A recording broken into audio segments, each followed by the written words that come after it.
Hi everyone, we finally made it. So my name is Ali, and tonight's session, before we begin, just a couple of things. The bathroom's all right in there, and we won't tolerate any disruptions, so please keep your questions till the end. So tonight we're going to examine what's happening in Iran right now, and specifically to cut through the noise, how these events are being framed, packaged and sold to us by the imperialist-controlled media. This isn't just about distant events, it's about understanding whose narrative we're consuming when we watch the news. So we gather here in support of our anti-imperialist comrades and in solidarity with the mighty resistance of the Iranian people. As you all know, support for Iran is support for Palestine. Iran has been supporting Palestine for around 46 years. So let's begin. Our first item is a short video compilation. This will show recent events on the ground in Iran, alongside examples of imperialist propaganda and media coverage. You will also see what the mainstream media will never show you: Mossad assets, the mass support for the Iranian government as well, from the Iranian people.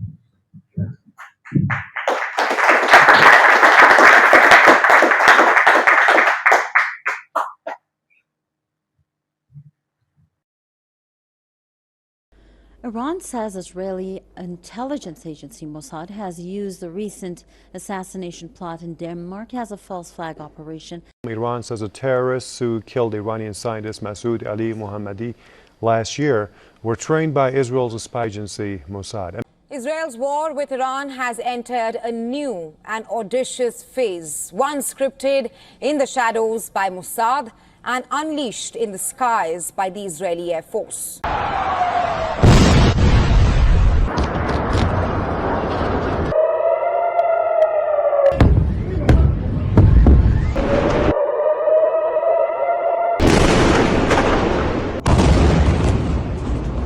آنچه که ملاحظه کردید، صدایی که شنیدید، فضای غبارآلوده استودیو.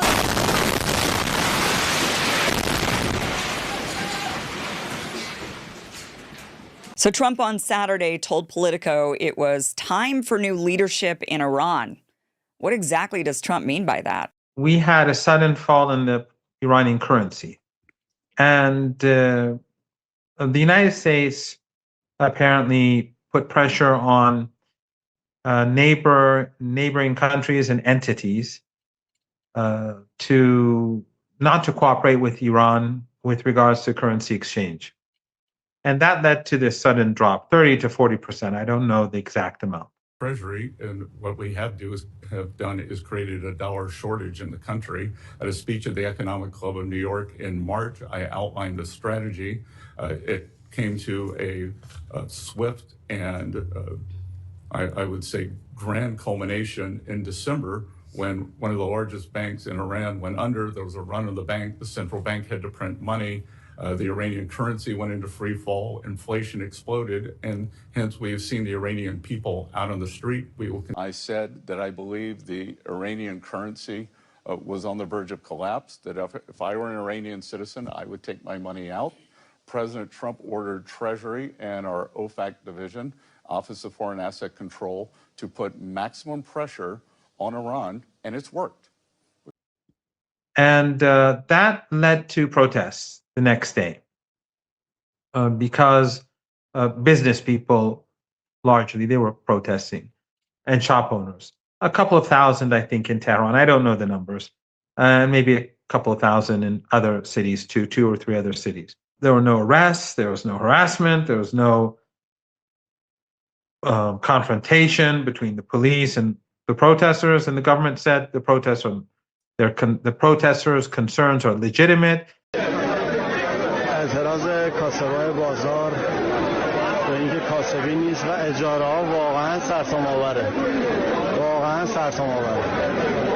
ما اومدیم اعتراض کردیم که انشالله یه فکری به حال این اجاره ها بشه. واقعا همه کاسبا ناراضی هستند و در نمیاد از این کاسبی ها همچین اجاره هایی در نمیاد. امیدواریم که درست بشه.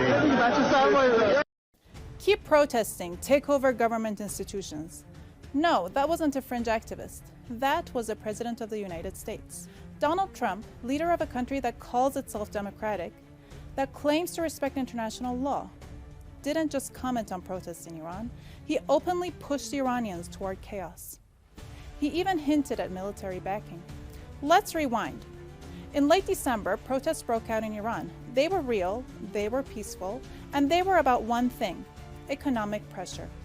Pressure created largely by US sanctions. But that didn't last long. Those protests were quickly hijacked, not by ordinary people, but by foreign-backed rioters with a very different agenda. Mossad was on the ground. We had a Persian language statement from Mossad saying that they were on the ground with the rioters. But most importantly, we also had Israeli Channel 14, which said, did a program and tweeted about it, saying that it was a foreign country that sent in, or foreign countries that sent in lots of weapons, and that's what caused the murder of hundreds of Iranian police officers and security agents. Shocking new CCTV footage from Tehran shows the inside of a major mosque being violently destroyed just one day before it was set on fire. The report came as footage emerged on social media of a mosque burning on the streets of Tehran. But I'm standing in a mosque, one of more than 120 that were burned down, or even the attempt to, while people praying, families were praying inside this mosque. The arsonists came, people rejected that.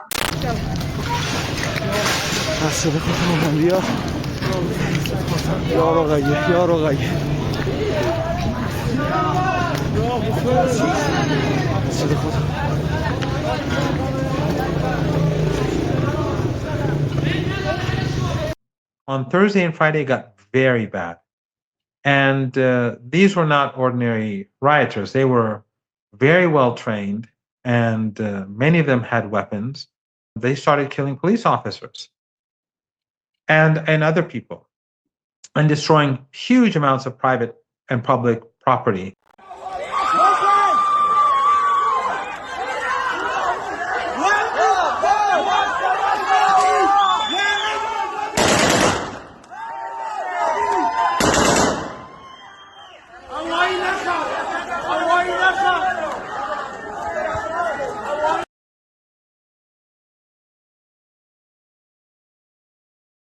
Harrowing footage showing violent provocateurs beating up police officer with a shovel after setting him on fire.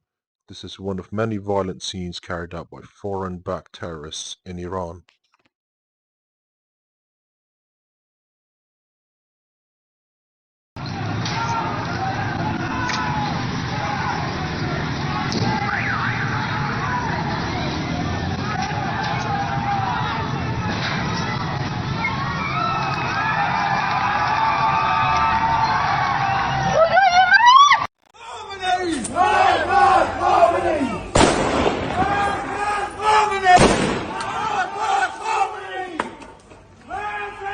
پشت سرت سل نکن برا ماشاءالله درگیری واسه مرگ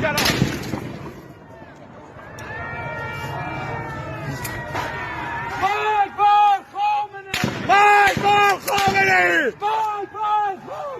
مرگ بر خامنه‌ای امسال تان خونه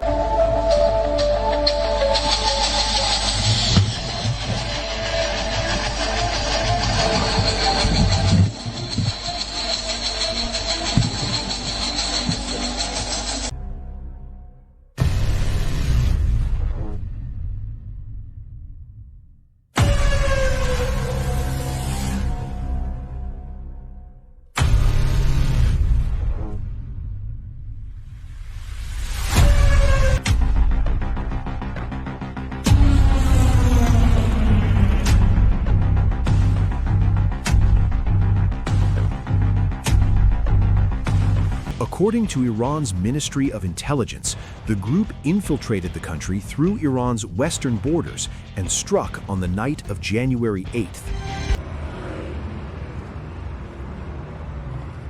The so-called protesters seen sticking President Trump's tree in Iran.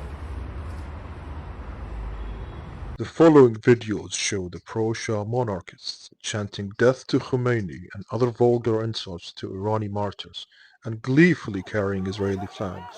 In another video, you will see them clashing with police and while carrying the imperialist Shah flag in London. مرگ بر خامنه‌ای، مرگ بر سپاه، شاشیدم تو قبر قاسم کتلت. In this tweet, you can see Mossad admitting they're on the streets. The clown Prince Reza left his clown makeup at home. You can see this in the following videos. Reza jetting to Tel Aviv to kiss the wall and openly cheering for Mossad-linked terrorists in Tehran. We know that the imperialists pay his checks. You have been to Israel. You have, I believe, visited the Western Wall. You are supported by this Israeli government. It is now time for the international community to join them fully. I will return to Iran. هدف ما دیگر صرفاً آمدن به خیابان نیست. هدف آمادگی برای تسخیر مراکز شهرها و حفظ آنهاست. برای رسیدن به این هدف تا حد امکان از مسیرهای مختلف به سوی بخش‌های مرکزی‌تر شهرها حرکت کنید. Western claims on Iran protesters' death swing widely from 3,000 to 5,000, then again to 12, and now 36, depending on which regime change outlet you read. It's the same old script as Robert Conquest. When your body count fluctuates by 1,000%, you're not documenting atrocities, you're manufacturing consent for war. General H.R. McMaster. I've been speaking to him and I asked him how likely it was that we were to see a renewed conflict between the United States and Iran. Well, Nick, I would say that the conflict has been going on for over 4 decades. After this regime has just murdered, 30,000 of its own people in a 48-hour period. Zionists, in cahoots with the Iran Monarchists, had a huge flag of the Shah, and they were very, very provocative towards the people who were demonstrating in the Palestine, huge Palestine demo today. You utter anything such as we don't want a monarchist imposed on the Iranian people, they will attack you, and they really are vicious. I mean, they are people they are anti-Arab, anti-Islam, anti-Afghan. They don't see themselves as brown people. They align with white people, and that's why it's so dangerous. That's why they support America and Israel attacking Iran, because they don't think what happened to Syria, Libya, Iraq will happen to Iran, because they see themselves as superior. And that's why they align so well with the Zionist Israelis, with that view. And they are really dangerous. So I've had to step back from social media because of the... Why isn't the mainstream media telling you about what happened in cities across Iran today, where millions of ordinary people took to the streets not to protest the government, but to rally against the violent riots, the foreign interference that they have seen in recent weeks?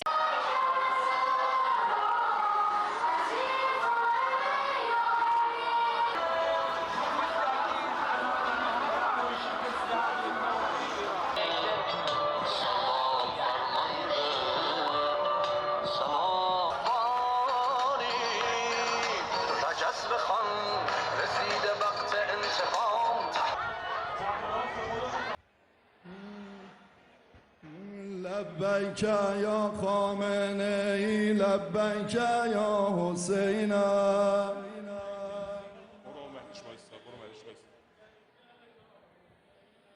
لبیک یا خامنه‌ای لبیک یا حسین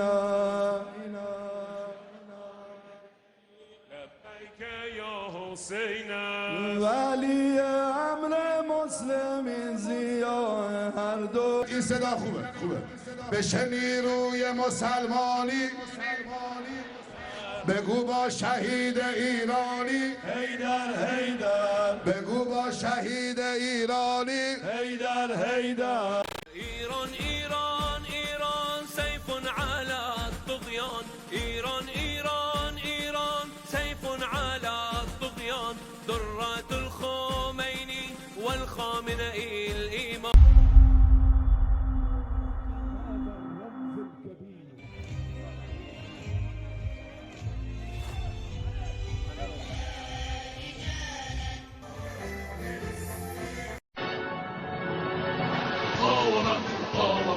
مقاومة شعارنا ونحن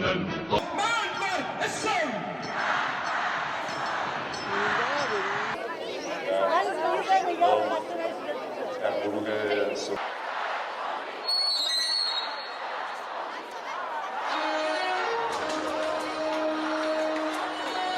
Amir, you are a student of English translation at the University of Tehran, and you have a message to the Trump, the emperor, the pharaoh. Yes. Mr. Trump, let this be clear. Iran is not a nation you can scare. We are an old and proud nation of over 85 million strong people. They do not care about nations. They do not care about human rights. They do not care about humanity.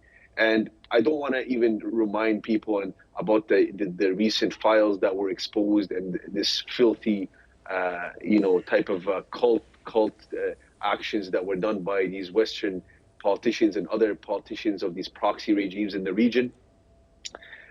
Because it's a day to remember this holy man and this humanitarian man called Imam Khomeini that truly changed the world and changed this region.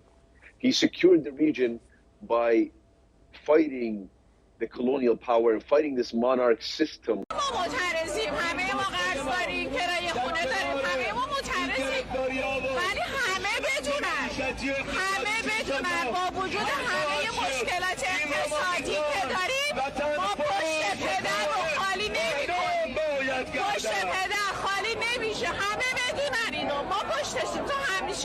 من جون میدم برای وطن من جون میدم برای رهبرم من عاشقشم من اینو عاشقشم.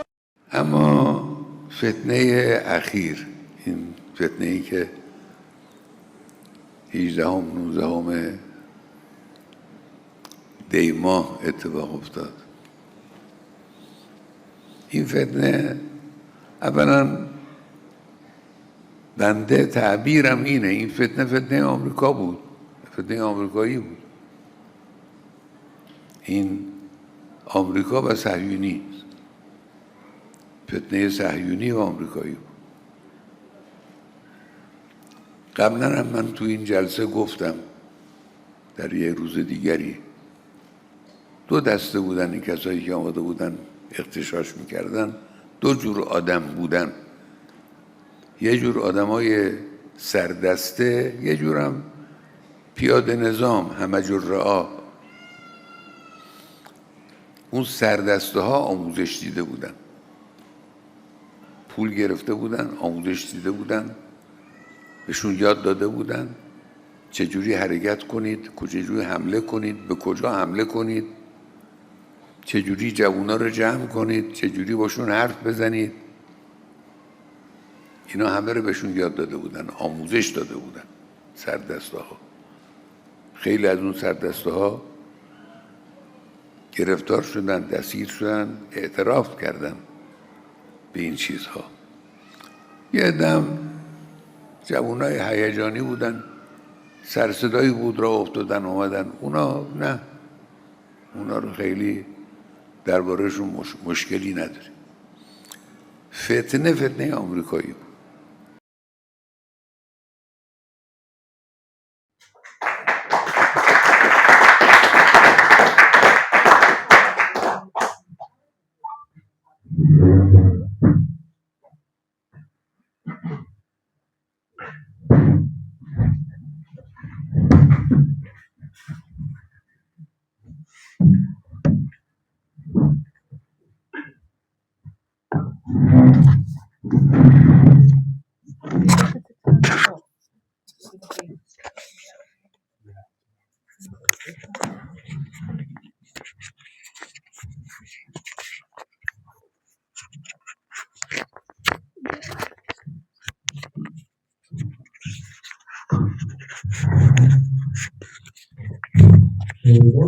That's something you want to investigate.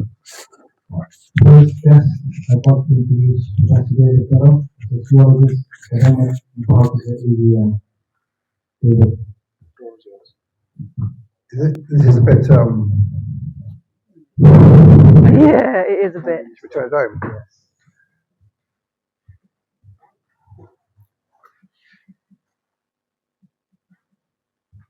Is that better? Yeah. Okay, so I'm going to talk for 20 minutes apparently. Let's see how we get on.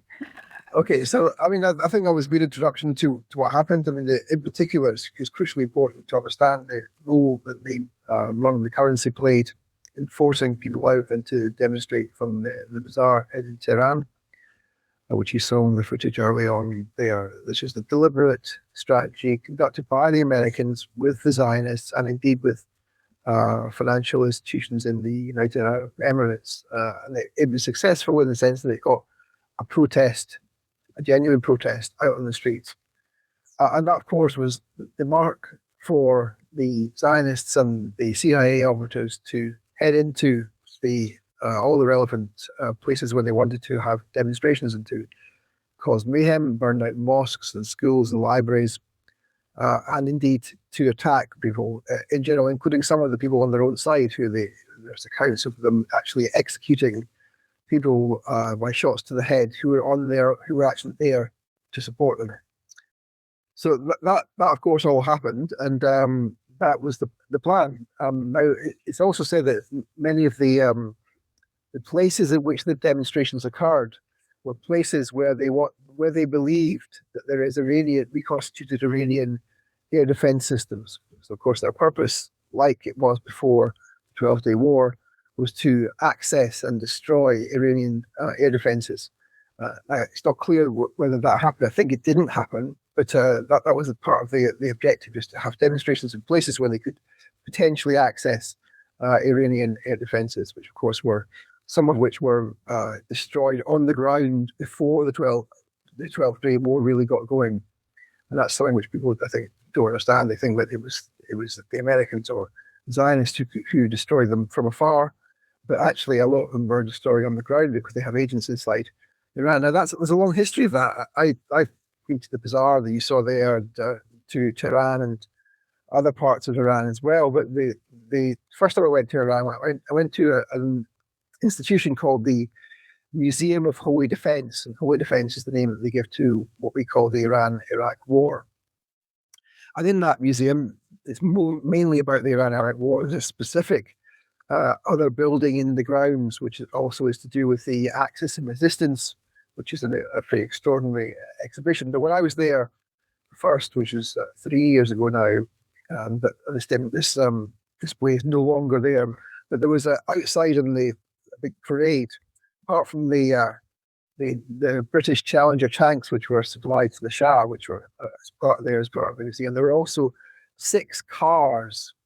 And these are the cars in which Iranian nuclear scientists have been assassinated by the Mossad. The actual cars. And of course, that happened, as with the incidents I've been talking about, that happened by internal actors recruited by or sent by the Mossad, including all sorts of advanced equipment, let us put it that way, which had resulted in the 6 or 7 of these nuclear scientists being killed. I went to the grave of one of them, a guy who was Fakhrizadeh, I think he's called, who was killed by the Mossad with, it now transpires, help from MI6. And you see that when you're in Iran. You can see the sort of visible signs and remnants of British power and of British interference in Iran. And maybe I talk about that a little bit. When I was there in 2023, I went back again in 2025. We did a documentary film, which you can see online if you want to look it up, called The Decolonization of the Mind. But one of the things I wanted to do, as soon as I found out we were doing this, I said, right, we've got to go to the British Embassy. They said, oh yes, of course we'll go there. And I said, yeah, but do you understand why? And they said, well, of course you understand why, because it's the British Embassy. And I said, yeah, but the street that the British Embassy is on is called Bobby Sands Street, named after Bobby Sands, the Irish Republican hunger striker, the IRA officer commanding on the wings of the H blocks of the Maze prison, who of course died in hunger striking on the 5th of May 1981, after having been elected as an MP for Fermanagh and South Tyrone. So that was my ambition, to go there. So we went there to see that, and we looked around at the graffiti on the walls done by ordinary Iranians, including stuff in English about Ireland, fittingly. And of course, what the British did when the Iranians renamed the street that the embassy was on, Bobby Sand Street, was they walled up the entrance and opened the entrance on the other side of the block so they could have their headed paper without the name Bobby Sand Street written on it, which I thought was fantastic. So yeah, it's clear that not just the Zionists and not just the Americans, but also the British have played a negative role in Iran, continue to play a negative role in Iran. There is, in this country, over the last 5 or 6 years, well, since 2017 or 18, there's been a unit inside the Foreign Office, Foreign Commonwealth and Development Office, it's now called the HMG Russia Unit. Now that's been a venue for liaison between all the different branches of the British intelligence apparatus, meaning the Cabinet Office, the Joint Intelligence Organization, Defence Intelligence, MI5, MI6, and GCHQ. And that unit has led on disinformation and misinformation about Russia, starting in particular after the alleged Salisbury poisonings, which you might remember when Yulia and Sergei Skripal were allegedly poisoned by the most poisonous substance known to man and then didn't die. And I mention this because what the British state has done since then is it has focused on fostering manifestly false propaganda operations, but also fostering covert operations in pursuit of British interests. And I'm thinking, of course, in particular here of what they've been doing in Ukraine since the special military operation was launched in 2022. And the reason I'm telling you all about this in a discussion of Iran is because this has been the mechanism which has been used by the British state to foster disinformation and misinformation in relation both to Gaza and in relation to Iran. They've spread their tentacles or their wings from misinformation in relation to Russia to misinformation in relation to Ukraine, and they've now added in the last 2 or 3 years special units within this the HMG Russia unit, which deal with Iran, with China, and indeed with Gaza and Israel and Gaza, as they call it in their internal documents. So we should be clear that this is not just a question of, however one might see it, US imperialism or Zionist push towards imperialism. Is also a question of British involvement. And when we think about British involvement, we are, of course, also thinking about British involvement which is in cahoots with and in collaboration with the Zionists. So the MI6 role in the assassination of the Iranian nuclear scientist was done in collaboration with the Zionists. And that, of course, is what has happened to, I feel like I might be looking back to a golden past when the British intelligence services served a British democratic interest. Obviously, that didn't ever happen. But what we've gone from is a period where in the 1940s, the British intelligence services assessment that the major national security threat to Britain was the Zionists, was what they called Jewish terrorism. And there are files in the declassified MI5 files, some of them are available online, hundreds and hundreds of pages in them on Jewish terrorism in the UK, never mind in Egypt and in Palestine. And so the British intelligence services have gone from that having that perspective to largely having a very, very slavish attitude towards the Zionists. Now, there have been some examples where that's not been the case. And in particular, you can note that, and this is the only time where I ever praise Margaret Thatcher. You can note that, for example, when the Zionists used Palestinian collaborators to assassinate the famous Palestinian cartoonist Najib Ali, who did the famous Handala cartoon. He was assassinated in Knightsbridge in 1986. And MI5 understood that this was the Mossad. And Margaret Thatcher didn't just expel a Mossad operative, she shut down the whole Mossad station in the UK. Now, if we had a British government which is capable of that kind of action, then we might see a very different way in which our politics would play out. But we don't have a government or a state which is willing to do that. To go back to the question of Iran explicitly, look, in my view, as the film there said, and as I think the publicity for this meeting has said, the Iranian government, the Islamic Republic of Iran, is the tip of the spear of resistance to imperialism in the world today.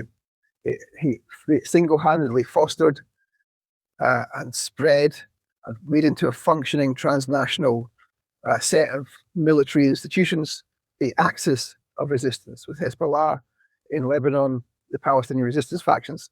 Let's remember that the Iranians didn't just fund the Palestinian Islamic Jihad. They didn't just fund Hamas. They didn't just fund the Popular Front for the Liberation of Palestine. They funded all of the Palestinian factions without fear or favor, when they were Marxist or whether they were Islamic or whatever was their politics. And they also, of course, helped and collaborated with Yemen, with Ansarullah, which of course has been a heroic force combating the Zionist entity. Without the Islamic Republic of Iran, there wouldn't be any kind of form of Palestinian resistance that we now know today. And all of the Palestinian resistance leaders, from Sinwar to Haniya, have said, and many others have said that very, very explicitly. It's just that many people don't want to listen to those voices. And when we see what happened in Iran on the 8th and 9th of January, and I heard Professor Morandi there giving a very good account of that, it's perfectly plain that was finished by the 8th and 9th of January. And since then, of course, we've had various attempts to resuscitate internal protests. The Loki terrorist organizations have launched what they call a united front. The Kurds have said that they are now working together. It's the PKK and Kamala and the SDF, for example. And of course, we had the Mujahideen-e-Khalq, this kind of cultish terror network, which is the reason, of course, that Ayatollah Khamenei has a withered hand, because he was injured in a terrorist attack by the MEK back in the day. They have said yesterday that 100 of their terror personnel were either arrested or killed in the center of Tehran, making an attempt on Khamenei's life. Now, I haven't seen any confirmation of that from Iranian government sources, but it's clear that they are trying to create the idea that they can start something else internally. And I think that's probably mistaken on their part. But nevertheless, we have a very, very dangerous situation. It's looked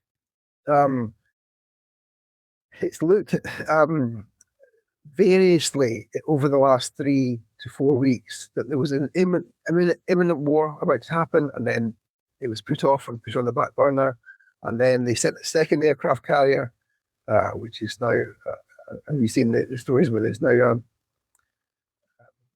rather challenged in its hygiene as it heads down from Crete towards Iran.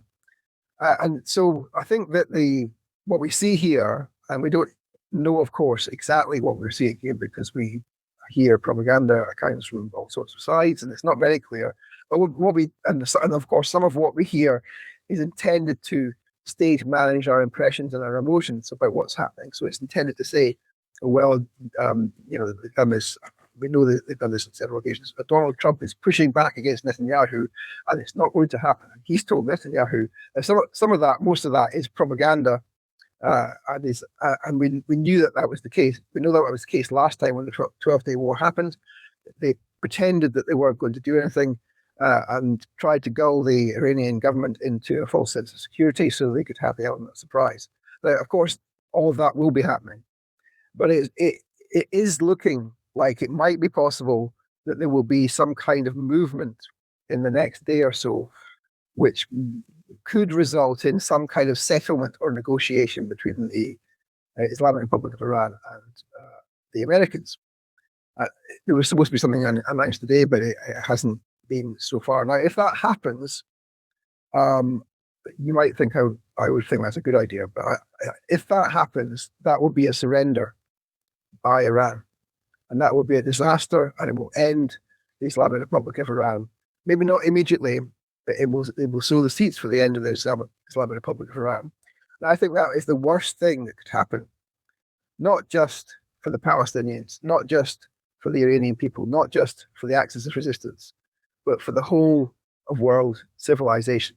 Because if that happens, what we will face is the dominance, enhanced dominance of the Zionists throughout West Asia and indeed beyond West Asia. I feel that that is the prospect that we face if they win this, and they only win this if there isn't a war and they are not defeated. And I'm afraid that's the stark truth of the matter as I see it, that either the Zionist colony is wiped off the map of the world, there is no longer a state called Israel, there is a Palestinian state, or the Zionists and the Americans who are supporting them will win, and that will mean an entrenched a hegemony for the Zionists over the whole of West Asia, and indeed, I believe, beyond. Now, we might disagree with each other on that a little bit, but we are facing very, very serious times ahead, and we need to watch this very closely and make sure that we can do whatever we can to support the Islamic Republic of Iran, because I believe it's the last chance for human civilization on this planet. Thank you.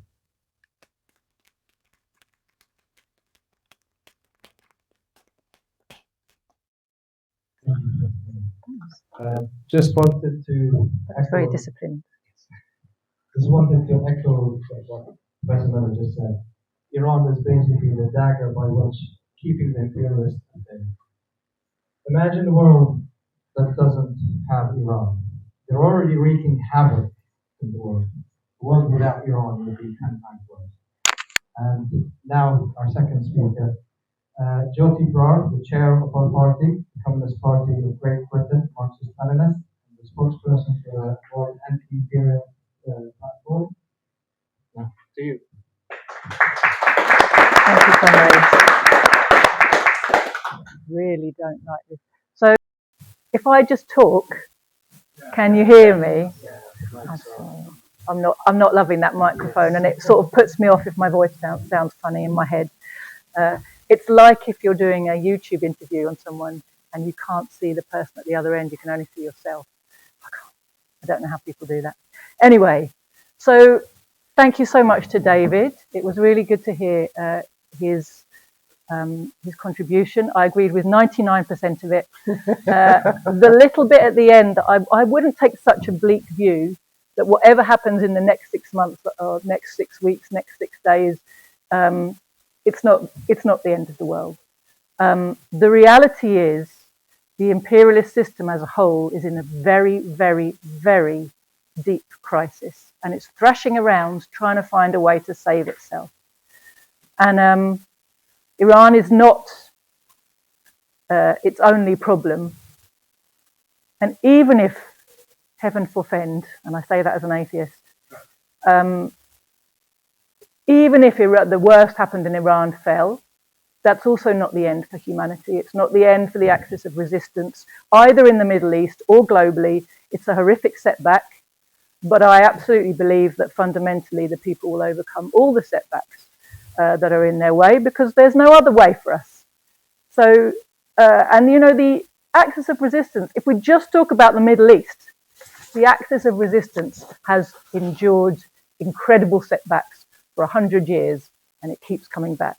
And actually, if we look at what we learned from the 7th of October is that it's now the resistance which is on the front foot. If you look past the statistics of civilian deaths, which of course are horrific,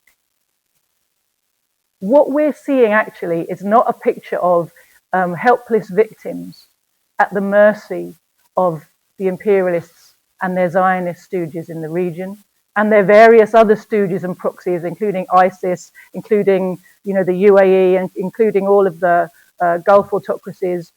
What we're actually seeing is that the resistance can't be beaten, because it represents the will of the masses to be free and liberated, and they're not going to stop fighting until they are free and liberated. So the big picture for me is that.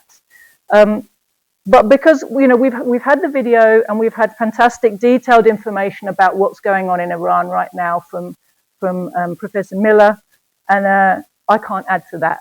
So what I want to do is talk more about the broad picture and the overall context for what's happening and why. And the first question we really have to ask ourselves is, why is Iran really a target? Because clearly it's got nothing to do with religion. Clearly it's got nothing to do with women's rights. Right? The propaganda narratives we're given, we know they're hypocritical and false. I mean, for a start, it's obviously ridiculous, isn't it, to say that your main concern is about democracy and then put up as your front person for the democratic movement the King of Kings, who apparently was born to rule everybody, right? I won't go into that. So it's obviously a lie that the propaganda narratives we're given don't make any sense. So why is Iran really a target? And fundamentally, the answer is it's anti-imperialism, it's sovereignty, it's insistence on allowing the Iranian people to be a free and sovereign people. Now, if you want to understand, and particularly the British role is very important here, because the British were before the Americans when it came to colonizing and dominating the Middle East. They've become the junior partners now, but they're still exceptionally active. And we must never imagine that they are not. But the British ruling class has never forgiven the Iranian people for kicking out BP, British Petroleum. Before the first time the CIA and MI6 got together to overthrow a Iranian democratic regime, it wasn't religious. They couldn't use that excuse. It was very democratic. It was the government of Mossadegh, which lasted only 2 years from 1951 to 53, was overthrown by the combined efforts of the Anglo-American imperialist agencies because they had nationalized Iran's oil.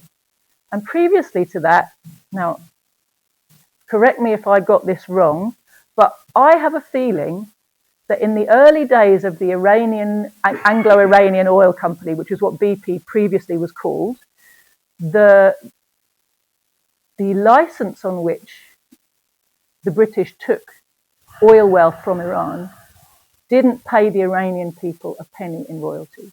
They simply took the oil. That is what imperialists consider to be their right. That's what they consider to be the proper way of doing business. And anybody who wants to get in the way of that is undemocratic and dictatorial and terrible and must be stopped. So Mossadegh was overthrown for that reason. When the Shah was brought back, the Western oil companies came back to Iran. And when the Iranian people made a second revolution in 1979, led, as we know, by Ayatollah Khomeini, the oil companies were kicked out again.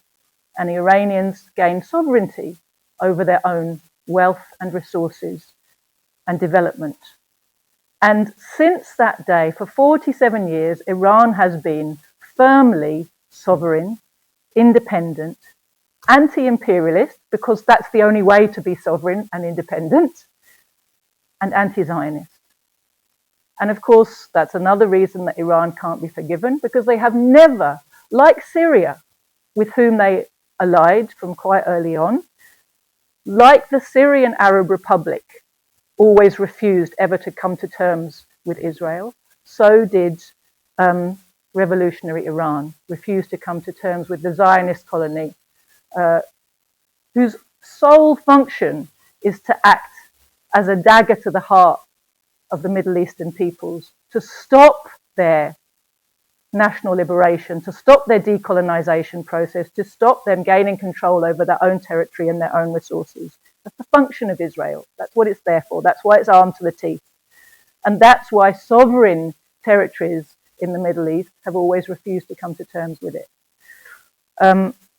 So, of course, Iran, in order to survive, and because that is the nature of an anti-imperialist sovereign state, has also made anti-imperialist alliances, which has also enraged the imperialists.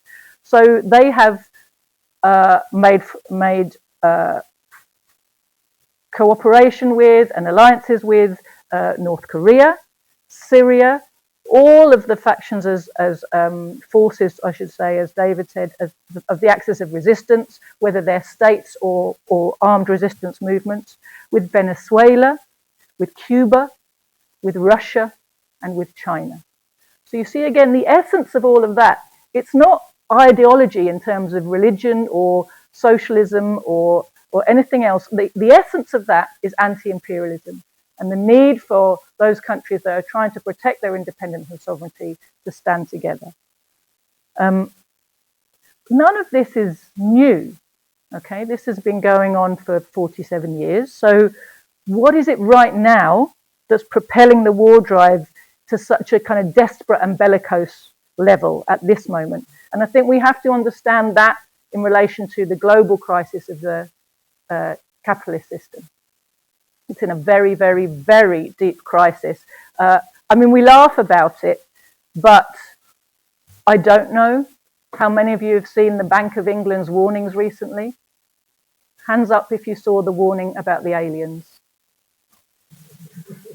Okay, so this is not me saying silly stories. The bank, this was in the Independent. The Bank of England issued a warning which said, prepare for a meltdown in the markets if Donald Trump admits that there are aliens. Okay, so you see, this headline has to be put into two parts. The first part is the Bank of England is preparing for a meltdown in the markets. That is really significant. That tells you the state of the economy. They've been trying to keep it pumped with, you know, all kinds of asset bubbles, with the AI bubble, with this, with that. But what they've really been desperately trying to do for the last few years is get themselves a big, fat looting bonanza of some big sovereign country's resources. They thought they were going to get Russia's in 2022.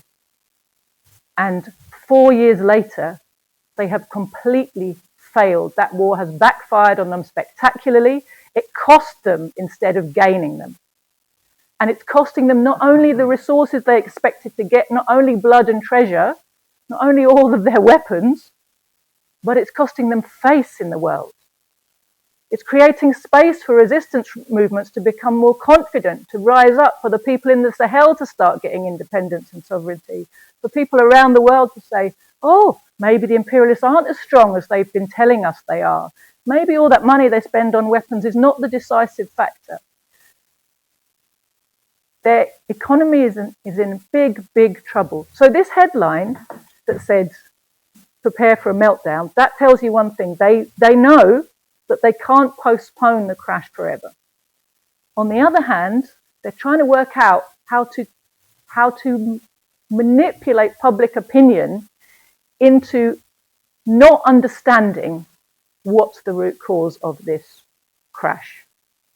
Meltdown. They're going to say it's a market meltdown. They're not going to say it's a financial crash. They're going to say it's a market meltdown, and they'll say it was triggered by a loss of confidence because of something that crazy President Trump said. Okay, but the truth is that's narrative management. That's not why the markets are melting down. The markets are melting down because there's a global economic crisis of the capitalist system, and it's actually been limping along since 2008 and in many ways getting deeper since that financial crisis. But it's not clear to everybody that that's what's happening because the stock market seems to go so high. Surely that means that the economy is successful. Actually, huge bubbles in the stock market are a sign of great troubles in the real productive economy where wealth is actually produced. It's a sign of speculation and gambling and of the productive economy grinding to a halt, and the imperialist financiers not having anywhere productive and profit-making to put their capital. So they speculate in land, in asset prices, in stocks, and all those things see bubbles for a while, but not forever. So they are absolutely desperate to bring down all the countries that stand against them so they can indulge in an orgy of looting, and in that way, they hope, reset their crisis-ridden system. That's essentially what happened in 1991. You guys, some of you won't remember, some of you will remember the 80s. There was a big depression going on in the 1980s, wasn't there? There was a financial crisis getting deeper and deeper. And in fact, the fall of the socialist bloc, the fall of the Soviet Union, saved the bacon for the Western imperialist financial system. They got to loot the resources of the Soviet Union, loot the resources of Eastern Europe, and that gave them a shot in the arm for 20 or so years. That's come to an end completely, and the crisis is deeper than ever. So they are desperate to restore profitability, desperate to remove all obstacles to their profit taking, and of course sovereign and independent nations are the biggest obstacle to their profit taking. So the ultimate targets of the war drive are Russia and China. And Iran is seen as an obstacle to two things. In the Middle East, of course, specifically, it's seen as an obstacle to their regional domination. And the Middle East is crucially important. It's why so much emphasis is put on defending Israel. Because Israel is an outpost of imperialism to control the resources of the Middle East, as I talked about earlier. And keeping control of the oil for the imperialists is a huge, huge priority. It's a priority because it is the most important geostrategic commodity. It still is the major fuel for industry and for the war machines. So it's a source of great wealth, and they want to loot that wealth. They don't want to buy it at market prices off of people that you just trade with. They want to get it for maximum profit, which means looting and controlling. They want to control it, control the supplies of it, in order to be able to deny supplies to their rivals. It's always one of the aims of imperialists when they want to dominate sources of raw materials. It's not just to have access to cheap materials themselves, it's to deny access to others. And the imperialists have made it very clear that one of their big strategic goals is to deny fuel to China. All around the world, they're looking, what was everything in Venezuela about? Fundamentally, they're trying to find different ways to cut off supplies of fuel to China in the hope that somehow that will weaken China and make it possible for them to overthrow the government of the People's Republic. Because that's their ultimate target in all of this war drive. So I think, yeah, I'm going to come to the question of British workers and why it matters to the British, but just as a little side note on this issue about the drive to war, it's very noticeable right now that the way the imperialists are waging their wars is in the main, not always, but mostly by proxy, using proxy armies. Proxy armies are being prepared, have been used against Russia in Ukraine. Proxy armies are being prepared against China. Israel is a proxy army. The Zionists are a proxy army. ISIS is another proxy army unleashed against the people of the Middle East and Africa.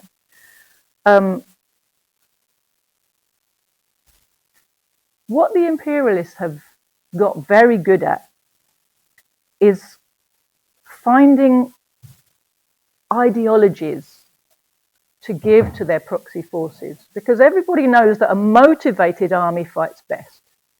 And this is a lesson the imperialists learned the hard way, because all of their weapons couldn't stop all kinds of national liberation movements with very low technologies from beating them. Look at Vietnam.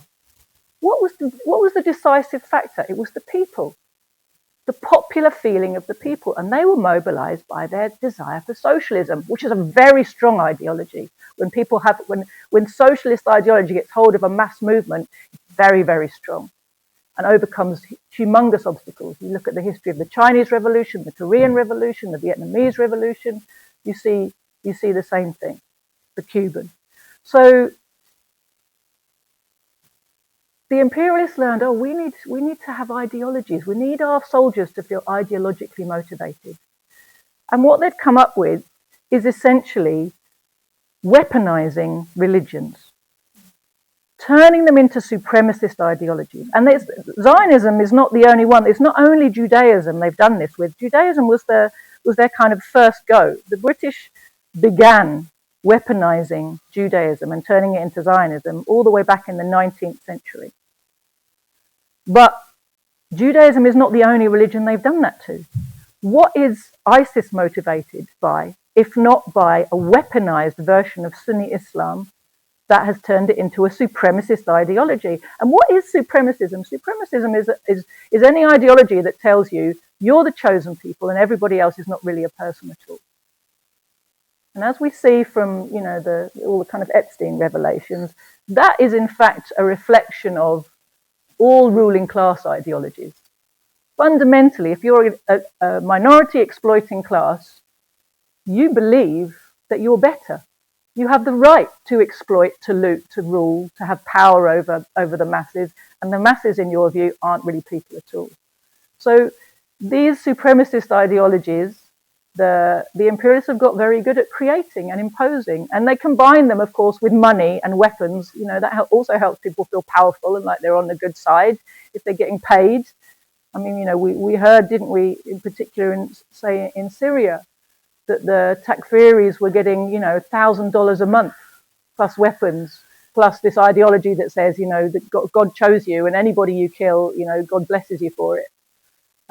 That's a horrific combination, actually, isn't it? So Zionism is just one of these. I mean, they've even weaponized Buddhism. You know, don't imagine there's any religion that the imperialists can't study for long enough and find a few verses out of the books that they can, you know, turn into a weapon if they want to, and they use their money. But it's also a sign of weakness that they do this. You know, they've got a lot of money. They can throw money and they can throw weapons at things. But needing to use proxy armies is a sign that you're on the back foot, because one of the things they're actually really scared of is putting weapons in the hands of their own people. Sending their own people off to fight their wars is something that really terrifies them. They know that it's likely to end badly. So this is just to give a kind of broader picture of what we're looking at here. But I just want to bring it back to the question of Britain and British workers. Now, I hope you've understood from what David and I have both been talking about that this is not just some faraway foreign affair. It's not just the private concern of Iranians or people of the Middle East. It's not just a question for Americans, because it's the American government that's doing all the most loud saber rattling.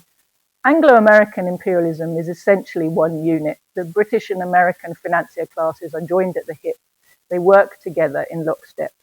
And the British ruling class is up to its neck in everything that goes on in the Middle East and in all of the operations against Iran, whether it's economic warfare, military warfare, sabotage, the British are involved. So that's one reason why we should care. You know, they're supposed to be our government. We shouldn't be allowing our own government free rein to terrorize people around the world simply for the crime of wanting to be free. But there's more than that. There's more than just that. The reality is the British imperialist ruling class is the class that oppresses and exploits British people too. And part of the strength they get to be able to keep the British people down comes from the fact that they're rampaging all over the world and looting so much of the world. That's what makes them so rich, and that rich is what makes them so powerful. If the ruling class gets beaten abroad, if its sources of profit start to dry up, its ability to hold down the working class at home also gets weakened.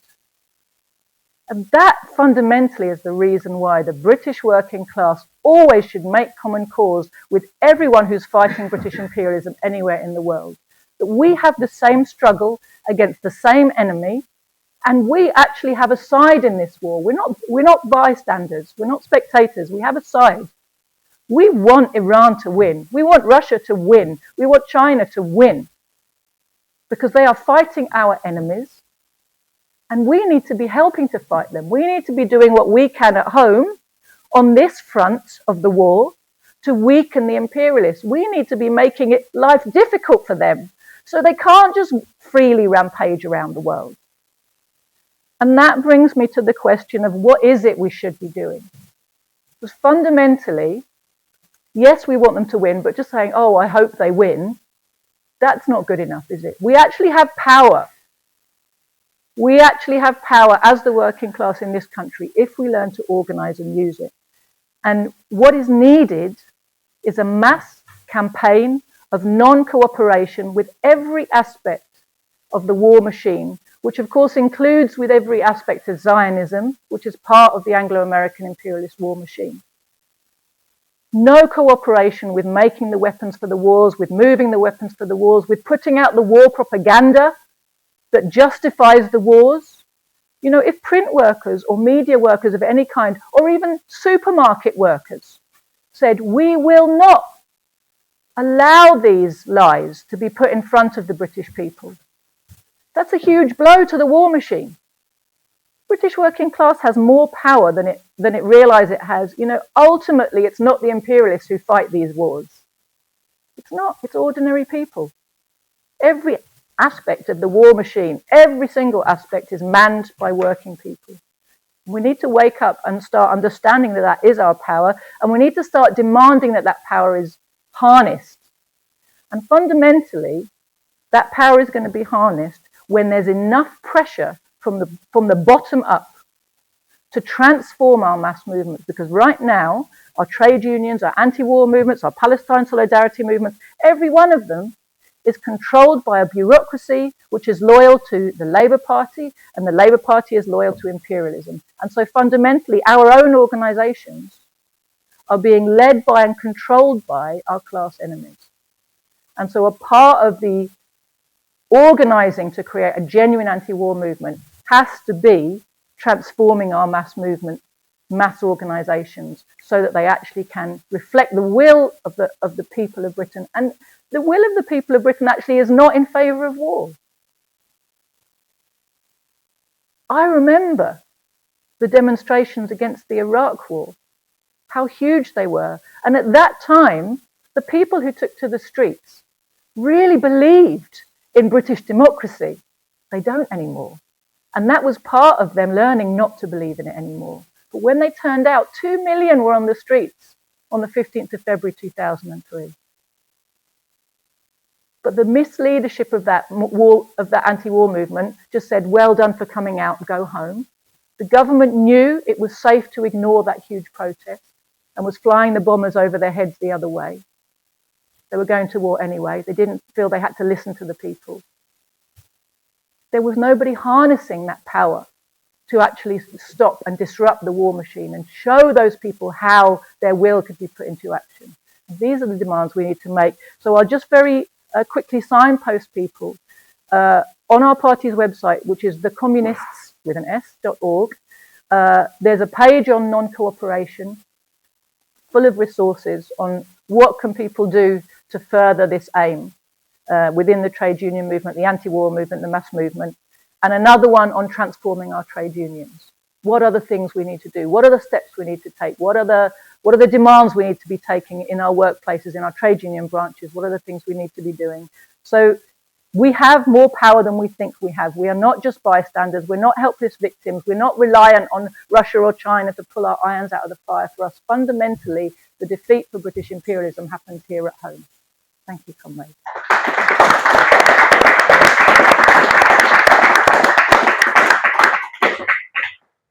Thank you, Comrade Joti. We're going to go to Q&As in a second. I just wanted to expand on two topics. One of them is personal experience from Bahrain, and just to expand on Wahhabism. It is truly a wedge that's been placed, for example, in Bahrain between the Sunnis and Shiites. It's been weaponized, they weaponized religion. And I remember this because I grew up with this. Before the Iranian Revolution and before the spread of Wahhabism, people in Bahrain were so interconnected, they didn't have a sectarianism. Once the Iranian Revolution happened, the imperialists saw this opportunity to expand on Wahhabism, and they entrenched Bahrain to the extent a lot of people in Bahrain went to Syria, and it was open literally like everyone knew about it. But this is one of the things that we see as a tool of imperialism. Secondly, we see Russia and China, Venezuela supporting Iran. They do that because they understand anti-imperialism.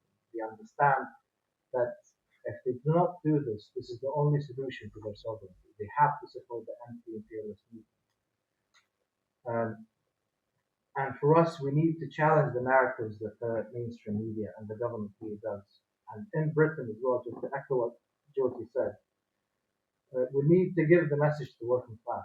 Because again, Russia, China, Iran is not going to save us. We will save us.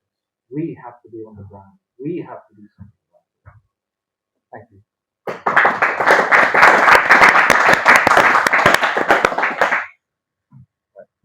Q&As. Anyone raise your hand and we'll take questions.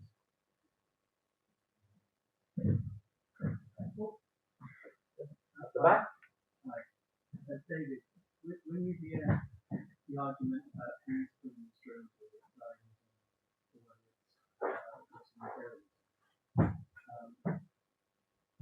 when you have those discussions with people either on stage or off stage, do you move between the two and think that there's a complex relationship between them? Or do you still think that Zionism is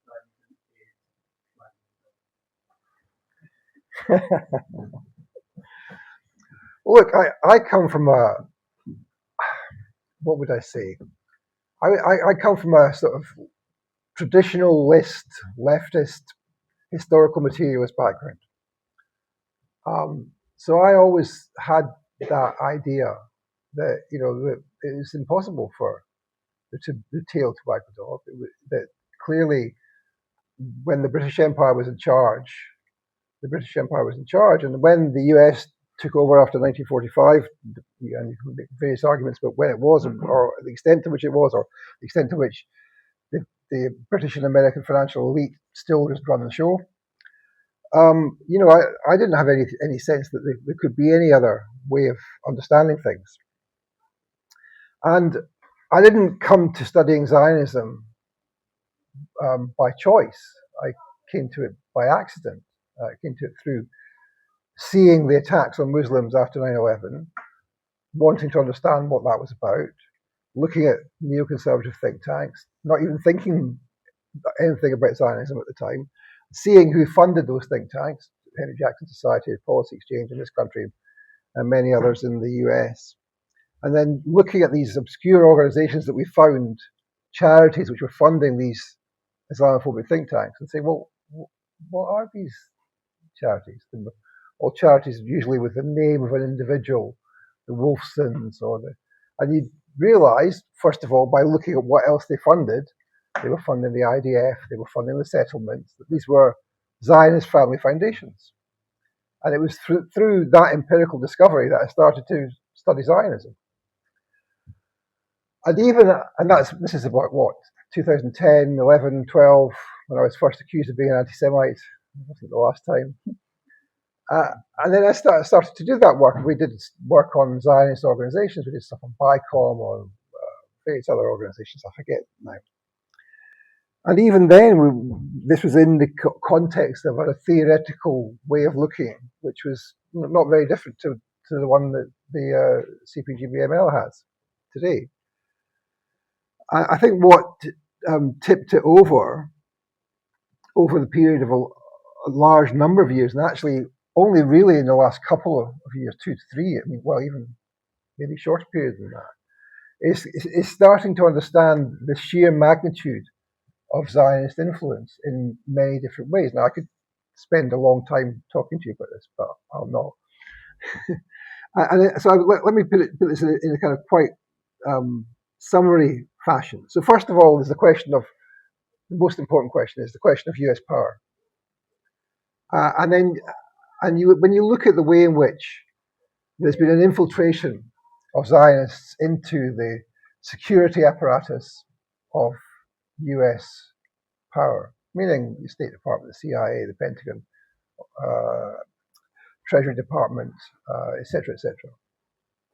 And culminating, I mean, starting off with something like, you know, the Deputy Chief of Counterintelligence in the CIA, James Jesus Angleton, the only American intelligence officer to whom there are 2 public memorials in the Zionist colony to this day, through to the role of the neocons, read Zionists, in pushing the war in Iraq, the attack on Iraq, for Israel.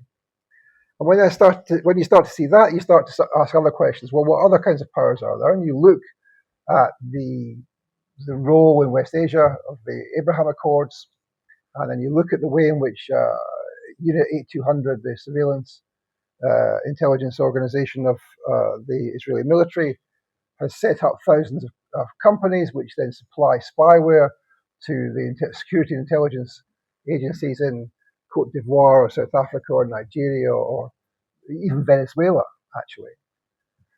All of which, of course, have got back doors, which allows, when the FBI conducts surveillance and has covert human informants, that information goes straight back to Israeli intelligence. When Glasgow City Council watches the citizens of Glasgow going about their daily business with their CCTV, that information, potentially goes straight back to the Zionists. When Oracle, run by Larry Ellison, diehard Zionist, not an Israeli Zionist, runs the cloud computing for the Home Office, the Ministry of Defence, and the Foreign Office, which is what they do, that information, do we imagine it doesn't, goes straight back to Israeli intelligence. Now, all of these are mechanisms by which the new form of global hegemony, I believe, is emerging.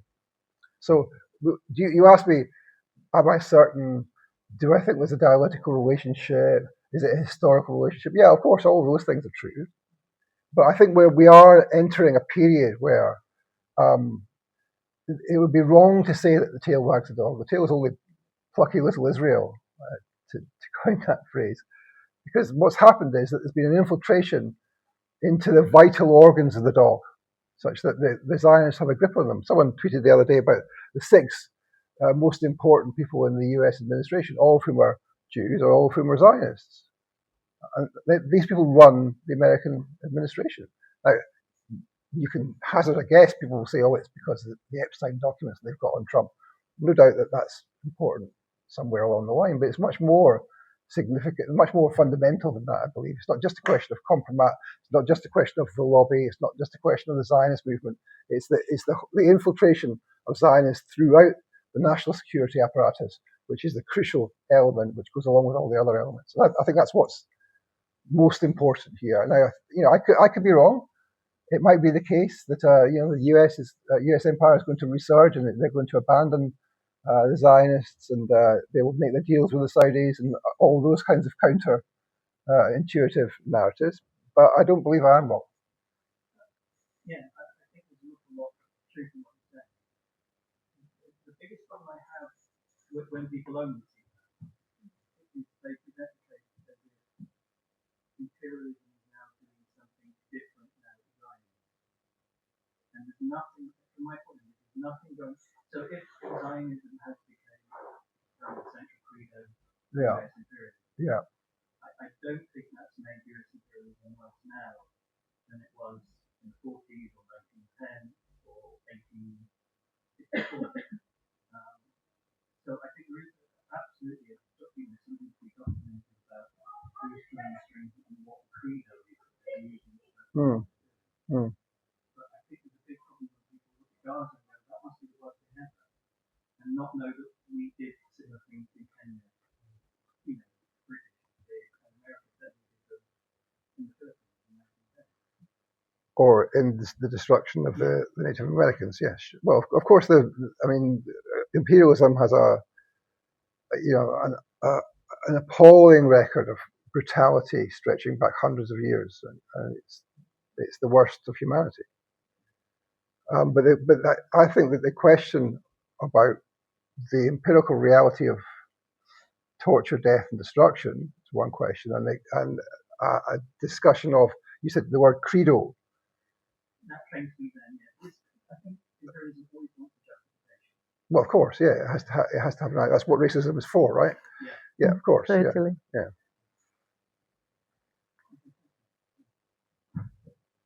Joti, we Should I? Thanks, Jamie.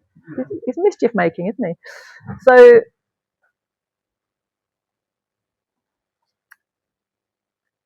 I see a more symbiotic relationship in that fundamentally I think the funding for all the Zionist activity comes from Wall Street, comes from US finance capital. That's why the Zionist pockets are so bloody deep.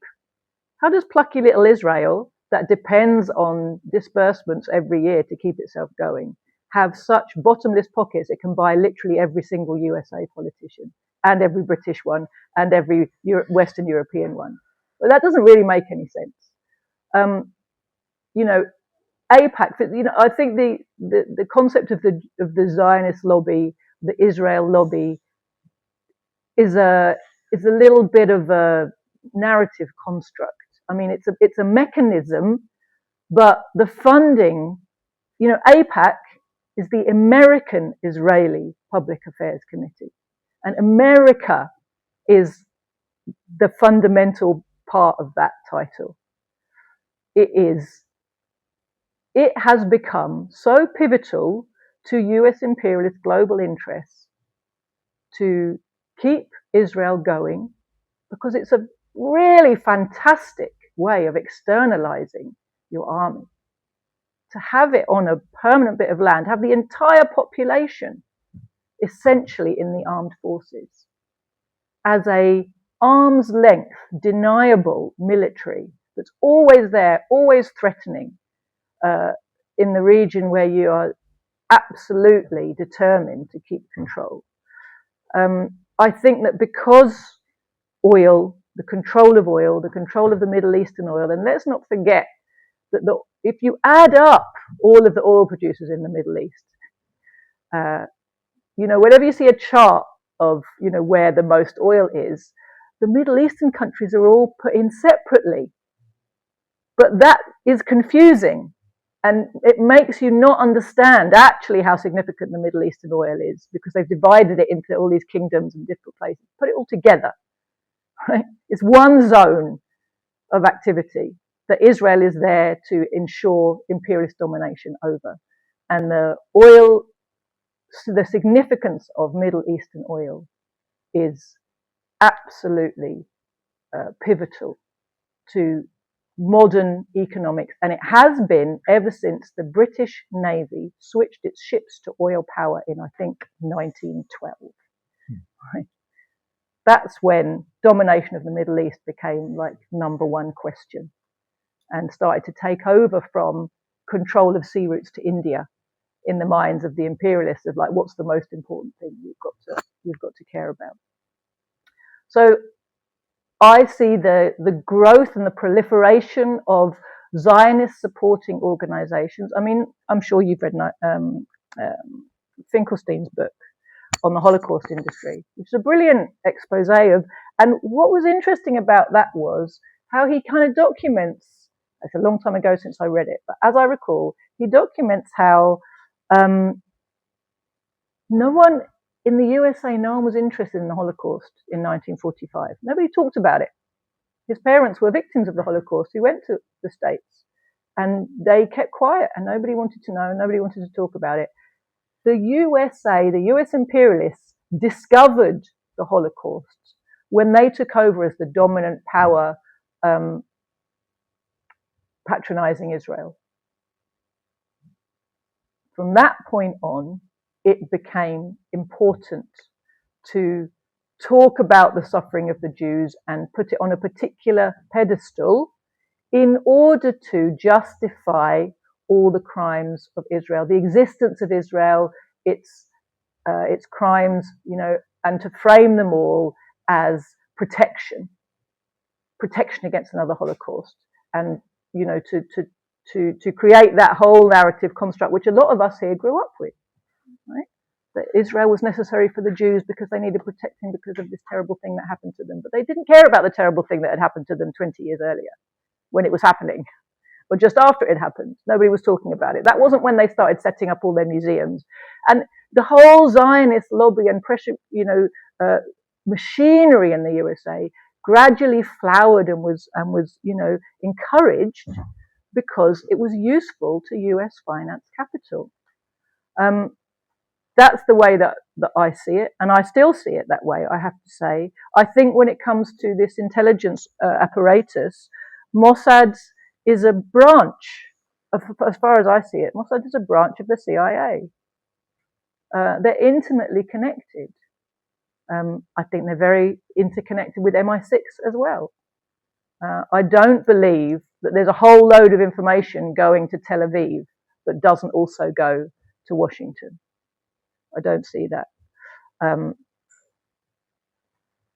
I don't think, Epstein was working for Israel. I think he was working for the USA. I think this is how the ruling classes of Western imperialism operate. The primary function actually is backdoor dealings. The ruling class, the real ruling class, is a very tiny number of people.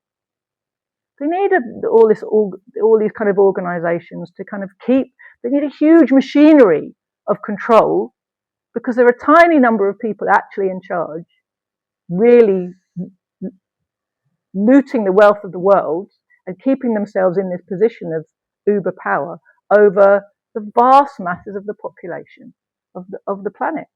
And the way they really get things done is behind closed doors. And the little bits we've seen from the files that have been released, what they really show you is how the deals are done behind closed doors and through personal connections. And this actually was something that was pointed out. Well, it was pointed out by Engels, and it was pointed out by Lenin, a long time ago, and it's got more so. Since Lenin's day, when he wrote his classic text on imperialism, the wealth of the planet has become even more concentrated. So in the hands of even fewer people. So, yeah, I don't know if did that answer your question? Yeah. Thank you both. Just to expand on this, but Zionism is a tool for imperialism. If you read State and Revolution, you understand how it is part of the state apparatus.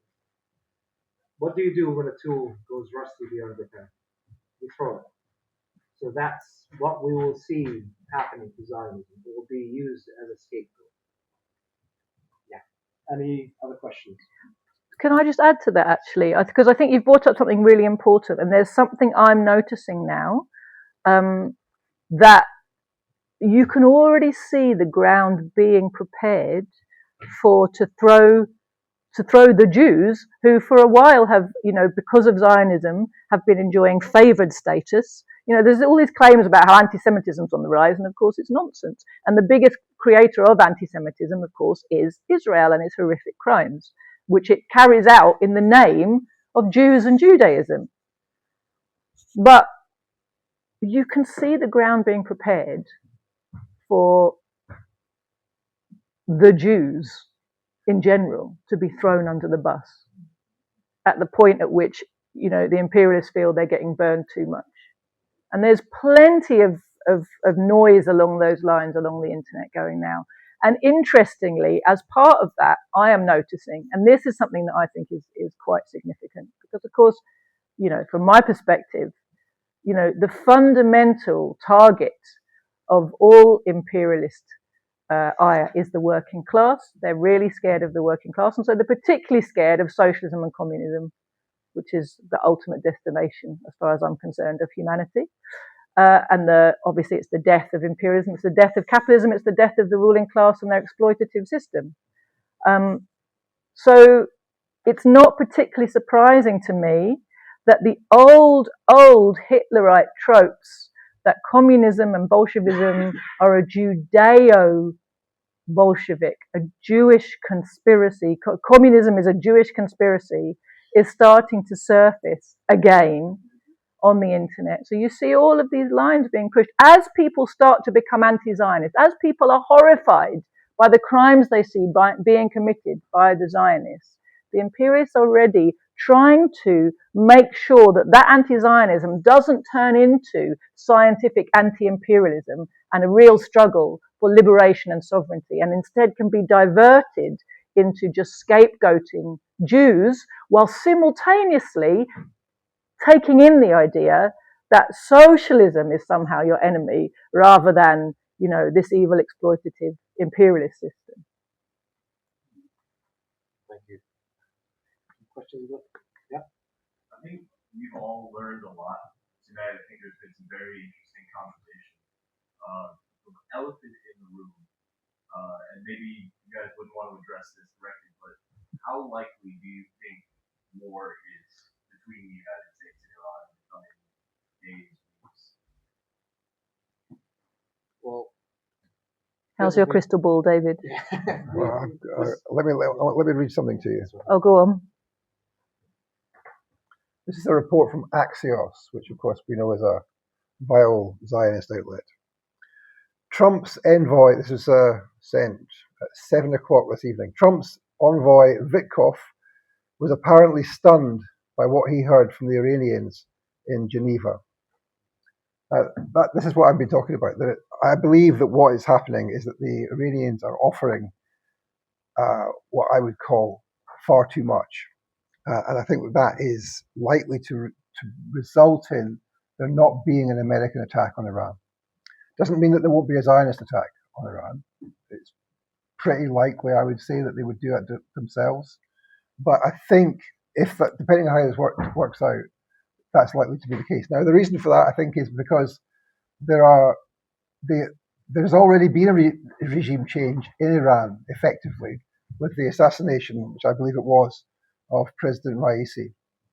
I mean, when we saw the pager attack in Lebanon, and then we saw and thought back to what happened to Raisi, whose grave I actually visited in Mashhad earlier last year, they replaced him with a popular vote where Pezeshkian wins the vote, and him and his advisor Zarif are reformists, yes, but I would say they're counter-revolutionaries. And I think that the problem is the balance of forces inside Iran is problematic because of that. So there are these reformists who are effectively counter-revolutionaries, and then you've got Khamenei, and you've got the IRGC and the Quds Force, who are kind of the custodians of the revolution. And there is a fight internally. I mean, there's already been sort of stories about various reformists, including Rouhani, being under house arrest, and Pezeshkian allowing some of the terrorist forces sent by the Mossad to be released from prison. And so there's a sort of dispute inside the Islamic Republic. And I think that is what is more likely to lead to a deal with the Americans. And then the question is what the Zionists will do. Now, to be fair to Joti's argument, I mean, if the Zionists attack, then Iran will defend itself, and they have the capacity to defend themselves. I mean, I don't know if you saw the opinion poll which came out earlier today, which showed that big majority, over 70% of the Iranian public, believes that they shouldn't negotiate on missiles. And a big majority believes that they can withstand an attack by the US.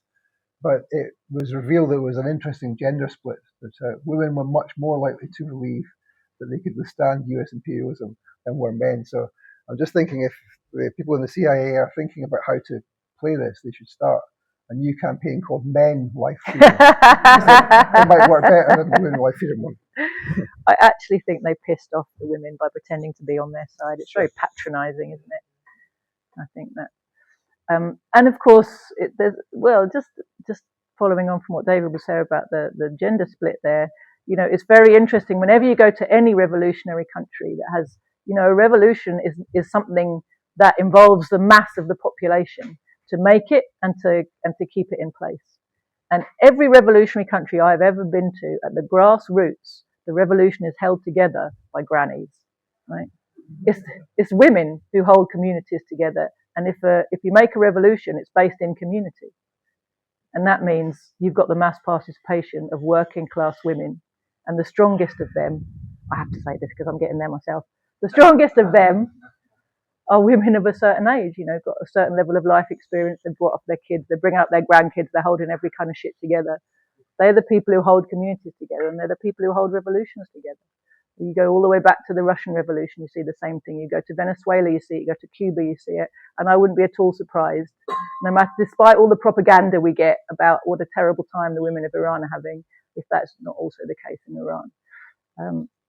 We do, of course, know that I think something like 60% of Iranian graduates today are women. So that statistic all by itself tells you something, doesn't it? That, you know, you're not quite getting the right picture from the propaganda tropes. I don't have a crystal ball for whether or not there's going to be an attack this week or next week. What's clear to me is the imperialists in general are in a hole and they can't stop digging. They need war to rebalance their system. If it doesn't happen today with Iran, it happened tomorrow. They tried to provoke war with the DPRK back. Now I'm losing track of time. Was it December just gone, or the December before? Anyway, it was definitely in December. And if I've missed a year, sorry. I think it was last year. I think it was October through December. There were several attempts to start to kick off false flags that would provoke, or to make provocations that would either so a false flag that they could say the DPRK attacked us, even though it wasn't, it was a false flag, or a provocation that would provoke the DPRK to think something was happening and start an attack. So they tried to reignite the war front in Korea. They failed at that point. And then the regime, the really fascistic regime they had in place, got basically ousted by popular demand, and that's gone on the back burner. But does that mean they're not going to try again? No, it doesn't. You know, can imperialism survive its own crisis without driving to war with Russia, Iran, DPRK, China, Cuba, Venezuela? It can't. It can't. It's imperative. So whether or not it happens this week, whether or not that particular war front goes quiet again for a while, that depends on the particular balance of forces right at this moment, and you know, a whole complex calculus that I'm not involved in. But we can see from everything that's happening in the world, the imperialists are going to keep coming around. And it's also clear that part of their strategy is, and I have to say, I think they're failing in their strategy. Just to explain, you know, everything that happens is not everything the imperialists plan to happen. I think it's really important to understand that. You know, we tend to look at things and then we work backwards and say, oh, they wanted to do that all along. And, well, yeah, they did. But that doesn't mean that everything you see is exactly how they wanted it to be. In 2022, when they launched a special military operation, they had convinced themselves that the Russian economy was the size of Texas or Wales or some shit, that it was an oil well with a flag, that the people hated the government, that it just needed a little push, a little bit of economic pressure, and the whole thing was going to fall down, right? And the sanctions regime that was implemented and that the Europeans knew would hurt them. They knew when they implemented the sanctions against Russia that was going to hurt them. But their assumption was short term. We'll take a bit of pain for 6 weeks or so, then the Kremlin will fall, and we'll all go marching in with Ronald McDonald and have a lovely looting time, and that little bit of pain will all be worth it. 4 years later, they're still telling themselves those stories. They're still telling themselves, writing every day in the British newspapers, how Russia can't take its casualties. They're trying to tell themselves that it's about to go right for them because they can't face the thought of what a monumental catastrophe they've actually made. They need that war to come out in their favour. So they won't even admit to themselves that it's not coming out in their favour. They're just like, well, just find a way to keep it going. And if we just keep it going for long enough, that will erode, you know, erode the ability of the Russians to resist. That will erode their economy. It will erode their social cohesion. We'll somehow bring them down. And that is, so their thinking is that we can just keep chipping away at every member of the axis of resistance, and eventually, you know, they'll start to fall.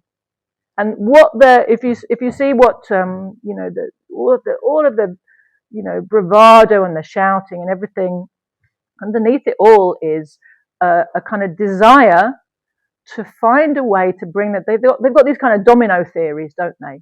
You know, they thought Syria was the stepping stone to Iraq. Iraq is a stepping stone to Russia and China. Russia was supposed to be a stepping stone to China. You know, it's all, they have this big chessboard strategy that they think they're following. They have a lot of plans, a lot of hopes, but fundamentally they need war. They need war to, as a way actually to revitalize the economy, some productive activity and some area of the economy that's actually functioning. There's someone can make some money out of that. They need war for all the reconstruction contracts afterwards when you've destroyed a whole load of stuff. But fundamentally, they need a big looting bonanza. And that is why Russia and China are the big targets, because they are huge areas with huge natural resources that really could allow a restabilization, temporary, of the imperialist economy for, you know, a decade or two before we're back where we are again, right? That's their brilliant plan. Our job is to make sure they don't get to fulfill it.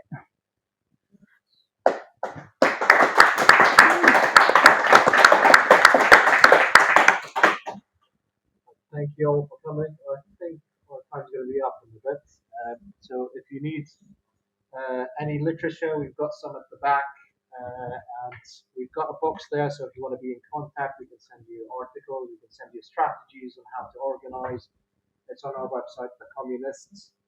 And yeah, thank you all for being here. Thanks, Dave. Thanks a lot, David. That was really interesting.